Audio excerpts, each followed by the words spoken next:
जय हिंद मेरे प्यारे दोस्तों, हमारे इस चैनल एक्सटीएम में आपका स्वागत है। देखिए, अगर बात करेंगे तो यहाँ पर वैकेंसी अपडेट है आईटीबीपी के अंतर्गत पे, सेक्रेटरीट जो सिक्योरिटी फोर्स एसएसएफ के अंतर्गत पे, बार्बर के लिए और कांस्टेबल के अंतर्गत पे और वॉशरमैन के लिए। ठीक है, 2025 का यहाँ पर रिक्रूटमेंट अपडेट है। पूरा इन्फॉर्मेशन इस वीडियो के अंतर्गत हम देखने की कोशिश करेंगे, जो भी हमारे फॉर्म फिल करने के लिए जानने के लिए यहाँ पर इंपॉर्टेंट होगा, बनी रहेगा। जो भी न्यू स्टूडेंट इस वीडियो के अंतर्गत पर जुड़ा, यदि आपके द्वारा हमारे इस चैनल एक्सटीएम को सब्सक्राइब नहीं किया तो सब्सक्राइब कीजिए, बेल आइकन को प्रेस कीजिए, ताकि जो भी कंटेंट, जो भी इन्फॉर्मेशन हमारे द्वारा आपके लिए प्रोवाइड किया जाता है तो उसका नोटिफिकेशन आपके पास क्या हो जाएगा, समय पर अवेलेबल हो जाएगा। सेक्रेटरीट सिक्योरिटी फोर्स के अंतर्गत पे, मिनिस्ट्री ऑफ होम अफेयर्स है, गवर्नमेंट ऑफ इंडिया के अंतर्गत पे, जैसे कि यहाँ पर लिखा गया recruitment for the post of constable barber के लिए एंड कांस्टेबल वॉशरमैन के लिए 2025 का है इन सेक्रेटरीट सिक्योरिटी फोर्स के अंतर्गत पे, SSF जिसको कहा जाता है। इसमें एलिजिबिलिटी की बात करेंगे तो हाईलाइट किया गया, जैसे कि यहाँ पर लिखा गया मेल इंडियन सिटीजन केवल ओनली है, फीमेल के लिए यहाँ पर नहीं है। इंडियन सिटीजन के अंतर्गत पे आप अप्लाई करना स्टार्ट कर चुके हैं। अगर बात करेंगे तो यहाँ पर है 30 मार्च 2026 से लेकर 28 अप्रैल 2026 तक आप अप्लाई कर सकते हैं। कब से स्टार्ट हो चुका है? 30 मार्च 2026 से लेकर 28 अप्रैल 2026 तक। एक एक करके देख लेते हैं यहाँ पर क्या चीज़ हमारे लिए निकल के आ रहा है। सबसे पहले यहाँ पर है कांस्टेबल बार्बर के लिए और कांस्टेबल वॉशरमैन के लिए। टोटल वैकेंसी है कांस्टेबल बार्बर के लिए 3 पोस्ट और कांस्टेबल वॉशरमैन के लिए यहाँ पर 7 पोस्ट है। दोनों के अंतर्गत पे जो पर्टिकुलर्स इसके अंतर्गत पे अगर बात करेंगे तो जो भी कैटेगरी है केवल मेल कैंडिडेट ही इसके लिए एलिजिबल है। अनरिजर्व के अंतर्गत पे कांस्टेबल बार्बर के लिए 3 पोस्टें हैं और टोटल 3 पोस्ट हैं। और उसके बाद में कांस्टेबल वॉशरमैन के अंतर्गत पे 7 पोस्टें हैं, जिनमें अनरिजर्व में 3 पोस्ट हैं, एससी के अंतर्गत पे 1, ओबीसी के अंतर्गत पे 1 पोस्ट है। टोटल 7 पोस्टें इसके अंतर्गत पाई जाती हैं। अगर आप फॉर्म फिल करना चाहते हैं, देखिए इसके अंतर्गत ऑफिशियल जो इसका वेबसाइट है recruitment.itb.police.nic.in पे जाके आपको अप्लाई करना है। ITBP ऐप के अंतर्गत पे थोड़ा सा इसको ध्यान रखना है। recruitment.itb.police.nic.in पे जाके आपको अप्लाई कर लेनी है। आपका जो भी कैटेगरी होगा थोड़ा सा इसमें इसके अंतर्गत पे ध्यान दे देना। 28 अप्रैल 2026 तक आप अप्लाई कर सकते हैं और 30 मार्च से स्टार्टिंग हो चुका है। सबसे पहले अगर बात करेंगे तो एलिजिबिलिटी जो क्राइटेरिया है इसके अंतर्गत पे जो कंडीशन बता हुआ है, जैसे कि लिखा गया है education qualifications and age limit. इसके अंतर्गत पे नेम ऑफ द पोस्ट की बात करेंगे तो आपका इस डेट के अंतर्गत आपका क्या होना चाहिए, आपका बार्बर के लिए बिटवीन 18 से लेकर 23 साल होनी चाहिए, जो आपका 28 अप्रैल 2026 को इस डेट को आपका मिनिमम एज लिमिट 18 और मैक्सिमम 23 साल होना चाहिए, जिस दिन आपका फॉर्म फिल करने का क्लोजिंग डेट है। एजुकेशन क्वालिफिकेशन बार्बर के लिए मैट्रिकुलेशन पास होना चाहिए और 10th पास मतलब, और equivalent from a recognised school और इंस्टीट्यूशंस ऑब्लिक बोर्ड के अंतर्गत पे। सेकंड कहा गया है candidate will have to pass trade in the, जो है अगर बात करेंगे तो प्रोफेशंस जो आपका पोस्ट है बार्बर से रिलेटेड आपके पास में ITIT से रिलेटेड आपके पास में सर्टिफिकेट होना चाहिए। कांस्टेबल वॉशरमैन के लिए भी मिनिमम एज लिमिट 18 और मैक्सिमम 23 है। इसमें भी एजुकेशन क्वालिफिकेशन मैट्रिकुलेशन पास और equivalent from a recognised school और इंस्टीट्यूशंस ऑब्लिक बोर्ड हो गया। सेकंड है इसके अंतर्गत candidate will have to pass a trade test in the, जो आपका प्रोफेशनल जो आपका सब्जेक्ट है उससे रिलेटेड, वॉशरमैन से रिलेटेड होना चाहिए। आपका जो भी है cut off age limit etcetera जो चीज़ होगा, जैसे मैं पहले कह चुका हूँ, आपका 28 अप्रैल 2026 से ही काउंट किया जाएगा एज से रिलेटेड या जो भी चीज़ें होती हैं, ध्यान रख लेना इसके अंतर्गत पे। मैं शॉर्ट में पॉइंट यहाँ पर हाईलाइट कर रहा हूँ ताकि अपने को कोई कन्फ्यूजन ना हो। अगर बात करेंगे तो यहाँ पर एज रिलैक्सेशन जैसे मिलना है, एससी को 5 ईयर्स का, ओबीसी एनसीएल नॉन क्रिमिलियर के अंतर्गत में 3 ईयर्स का, और एक्स सर्विसमैन अनरिजर्व्ड और जनरल के लिए 3 ईयर्स है after duration of the military service rendered from the actually इसके अंतर्गत पे। एक्स सर्विसमैन ओबीसी एनसीएल के अंतर्गत पे 6 ईयर्स का है। और उसके बाद में 5 नंबर है एक्स सर्विसमैन एससी के अंतर्गत पे 8 साल का एज रिलैक्सेशन दिया जाएगा। और 6 नंबर की बात करेंगे तो डिपार्टमेंटल जो कैंडिडेट्स है अनरिजर्व के लिए 40 साल, ओबीसी एनसीएल के लिए 43 और उसके बाद में एससी के लिए 45 इसके अंतर्गत होगा। ठीक है, ये चीज़ अपने को ध्यान में रख लेना है और ये आपका जो चीज़ काउंट होनी है उस डेट को आपको मैनेज कर लेना है। देखिए इसके अंतर्गत फिजिकल स्टैंडर्ड भी होता है, काफ़ी ध्यान रखना। आप सोचते होंगे कि नहीं वो होता है, तो फिजिकल भी इसके अंतर्गत होता है। बार्बर और वॉशरमैन के लिए जैसे कि यहाँ पर लिखा गया है, मेल कैंडिडेट के लिए तो for the candidate belonging to general category के लिए, नॉर्मल जनरल कैटेगरी के लिए 170 सेंटीमीटर हाइट होनी चाहिए। For the candidates living in the category of Garhwali, Kumaoni, Gorkha, Dogra, Maratha and candidates belonging to the state of Assam, Himachal Pradesh, Kashmir region के अंतर्गत पे ऑफ यूनियन टेरेटरी के अंतर्गत पे केंद्र शासित प्रदेश है Jammu and Kashmir and Ladakh Leh region के अंतर्गत पे जो आता है of union territory of Ladakh के अंतर्गत पे उनके लिए हाइट क्या होता है 165 सेंटीमीटर होता है। जैसे इसके अंतर्गत पे एक हिल सर्टिफिकेट बना होता है, ठीक, जैसे गढ़वाली कुमाऊनी जो चीज़ें होती हैं तो उसके अकॉर्डिंग यहाँ पे मापन होता है।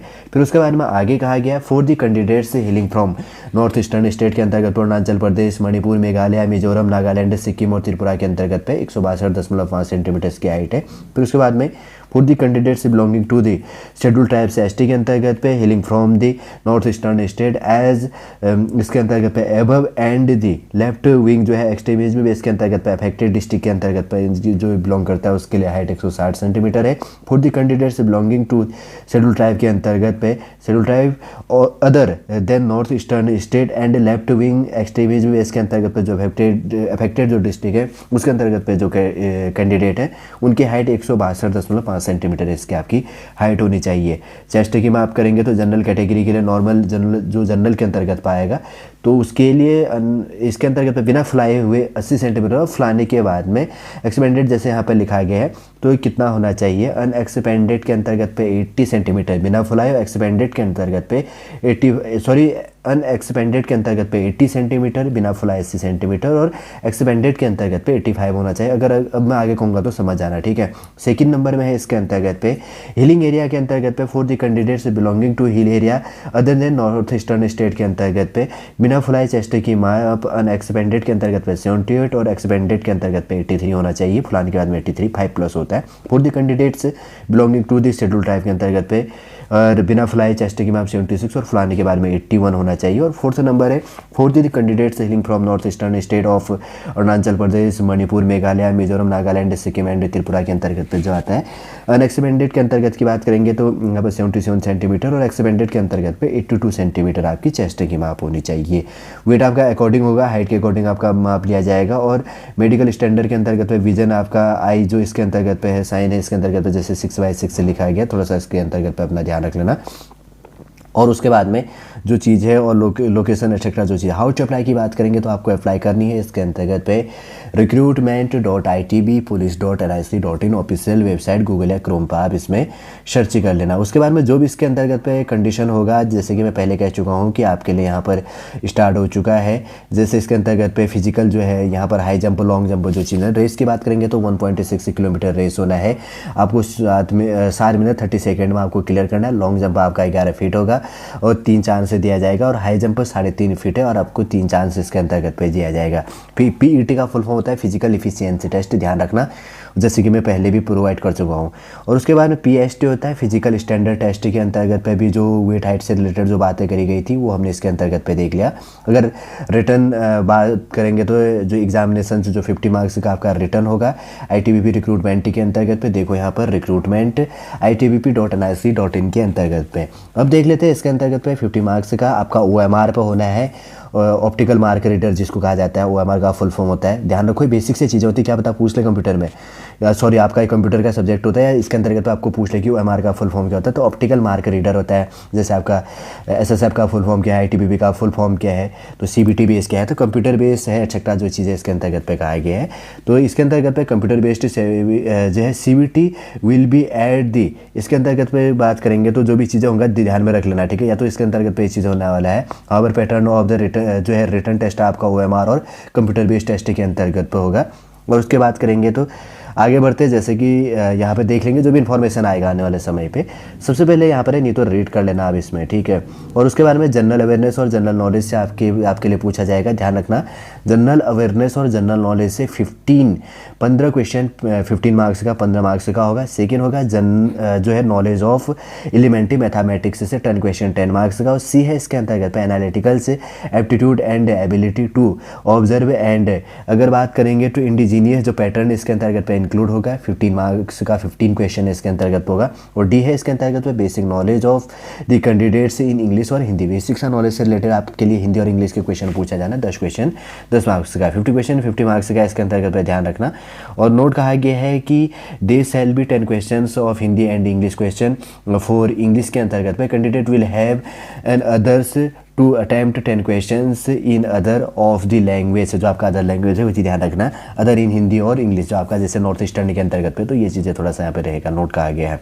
और उसके बाद में अगर बात करेंगे तो यहाँ पर जैसे कहा गया है नॉर्मल ही आपको क्या करना है, अनरिजर्व और एक्स सर्विसमैन कैटेगरी के अंतर्गत पे 18 नंबर लेके आना जरूरी है, और एससी और ओबीसी कैंडिडेट के अंतर्गत पे यहाँ पर 17 नंबर लेके आना जरूरी है, ठीक है ना, ध्यान रखना। क्वालिफाइंग मार्क्स इतना है, नहीं तो आपको बाहर कर दिया जाएगा। और उसके बाद में बात करेंगे तो जो इसके अंतर्गत पे ट्रेड टेस्ट से रिलेटेड जो आपका होगा, पहले 50 मार्क्स का तो ये चीज़ हो गया। ट्रेड टेस्ट जो आपका है क्वालिफाइंग मार्क्स से भी 50% मार्क्स लेके आना जरूरी है। जैसे आपका बात करेंगे तो आपका जो सब्जेक्ट है, सबसे पहले यहाँ पर बार्बर से रिलेटेड जो था, हेयर कटिंग से रिलेटेड आपको पूछा जाएगा। वेरियस टाइप्स, जैसे आपको hair cutting of the various typing है, आपने ITI किया है तो उसके अंतर्गत पे स्टडी करी होगी, तो 20 मार्क्स का पूछा जाता है। और बॉडी एंड जो है हेड मसाज से रिलेटेड आपका 15 मार्क्स का पूछा जाएगा। Knowledge about use of tools से रिलेटेड, जो आपका टूल होगा मशीन से related, use in the the trade works के अंतर्गत में क्या मशीनें यूज होती है, तो उससे रिलेटेड 15 मार्क्स का पूछा जाएगा। अब देखिए वॉशरमैन के अंतर्गत पे washing of the various types of cloth, मतलब अलग अलग प्रकार के जैसे कपड़े होते हैं तो उनको वॉशिंग करने का क्या तरीका होता है, 15 मार्क्स का पूछा जाएगा। और उसके बाद में आयरनिंग ऑफ क्लोथ्स, मतलब प्रेस जो किया जाता है, तो आयरनिंग करने का जो चीज़ होता है, कैसे किया जाता है, क्या किया जाता है, जो भी आपने ट्रेड में पढ़ा होगा, 10 नंबर का पूछा जाना है। और knowledge about the dry cleaning of the cloth, मतलब ड्राई क्लीन कैसे किया जाता है, कौन से कपड़ों को कब ड्राई क्लीन किया जाता है, एटसेट्रा, जो भी उसके निकल के आएगा, 10 नंबर का 10 मार्क्स का पूछा जाएगा। फिर है knowledge about use of various, अगर बात करेंगे तो इसमें जो निकल के आता है ना, जो अलग अलग प्रकार के जैसे डिटर्जेंट्स होते हैं, ऑब्लिक किया गया है, वॉशिंग पाउडर्स हो गया, सोप्स ETC से related, and their use in correct quantity के अंतर्गत में, मतलब कौन से कपड़े हैं, क्या चीज़ें हैं, तो उनके अंतर्गत पर आपको जैसे डिटर्जेंट है और वॉशिंग पाउडर यूज़ करना है, सोप यूज़ करना है, तो कितना करेक्ट इसकी क्वान्टिटी होनी चाहिए, 15 मार्क्स का यहाँ पर आपके लिए पूछा जाएगा। जो भी होगा इसके अंतर्गत पे तो आप ध्यान में रख लेना। दोनों का मैंने आपका जो सब्जेक्टिव पेपर है, जो जनरल पेपर है, दोनों प्रोवाइड कर दिया है, 100 मार्क्स का जो चीज़ होना है। और जैसे कि इसके अंतर्गत पे लिखा गया, मैं पहले कह चुका हूँ, एजुकेशन क्वालिफिकेशन मैट्रिकुलेशन 10th पास होता है, वो आपका डेट ऑफ बर्थ के लिए प्रोफेशनल, और इसके अंतर्गत पे जो एक्सपीरियंस सर्टिफिकेट आपके पास में हो तो अच्छी बात है, ध्यान रख लेना इसके अंतर्गत पे, ठीक है। वैसे तो बहुत सारे पॉइंट है मैंने यहाँ पर जनरल इंस्ट्रक्शन से रिलेटेड दिया गया है। और आगे बात करेंगे तो इसमें जैसे 15 पेज के अंतर्गत पे ये है, फिर उसके बाद में 16 पेज के अंतर्गत बहुत इंस्ट्रक्शन दिया गया है। लेकिन मैं जो पहले भी कह चुका हूँ कि इसके अंतर्गत बेसिक से पॉइंट है, इसके अंतर्गत पे निकल के आया था। कांस्टेबल, बार्बर एंड वॉशरमैन के लिए मेल इंडियन सिटीजन केवल इसके लिए एलिजिबल है।